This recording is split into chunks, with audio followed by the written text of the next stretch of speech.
ብዙ ሰዎች የህይወት መልካቸው ተሰርቶ ሳያልቅ ስራ ይጀምራሉ፣ አገልግሎት ይጀምራሉ።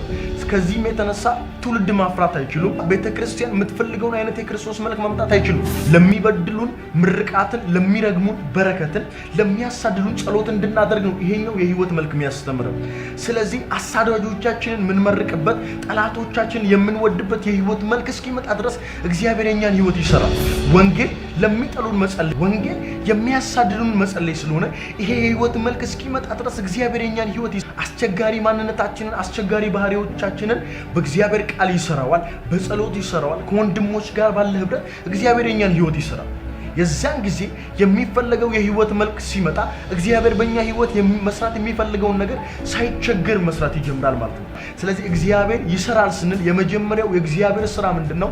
የኛን ህይወት መስራት ነው፣ እኛን ማስተካከል ነው። በኢየሱስ ስም እኔንም እናንተንም ይህንን እውነት የሚሰማውን ሁሉ እግዚአብሔር የኛን ህይወት የሚሰራበትን ጸጋና ጥበብ በእኛ ላይ ይጨምርልናል ማለት ነው። የመጀመሪያው እግዚአብሔር የሚሰራው እኔን ነው። ሁለተኛ እግዚአብሔር የሚሰራው የኛን ነው። እግዚአብሔር በእኔ ህይወት ይሰራል ይችላል ብላችሁ አምናችሁ ለእግዚአብሔር እውነት ዋጋ እየከፈላችሁ ነው እግዚአብሔርን መከተል ማትረፊያ ነው ብላችሁ ባለመስረቅ ባለመዋሸት እግዚአብሔርን እየፈራችሁ ነገር ግን ያልተስተካከለ ጉዳይ ያላችሁ አምናለሁ አንድ ነገር በእናንተ ህይወት እናገራለሁ። የተከተላችሁት ጌታ፣ ያመናችሁት ጌታ፣ ህይወታችሁን የሰጣችሁት ጌታ የእናንተን ነገር እንደሚሰራ፣ የእናንተን ህይወት ፈጽሞ እንደሚቀይር፣ ያልተሰራ ጉዳዮቻችሁን ሰዎች የታለ እግዚአብሔርን መከተላችሁ፣ እግዚአብሔርን መፍራታችሁ፣ ለጽድቅ መኖራችሁ፣ ለቅድስና መኖራችሁ የታለ ዋጋው የታለ ለሚሏችሁ እግዚአብሔር መልስ አለ። በስተመጨረሻው የምነግራችሁ ሶስተኛ እግዚአብሔር በእኛ ይሰራል።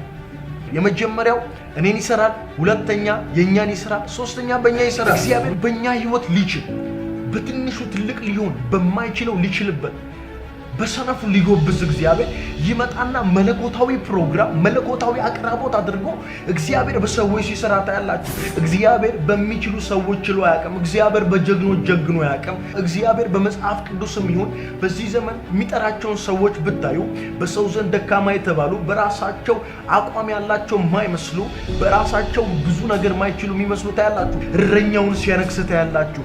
እግዚአብሔር ቤተ መንግስት ገብቶ ሲሰራ ታያላችሁ። እግዚአብሔር በየትኛውም ሁኔታ በማንም ሰው ሊሰራ አይከለከልም። ለዚህ ነው እግዚአብሔር እሰራለሁ የሚለው።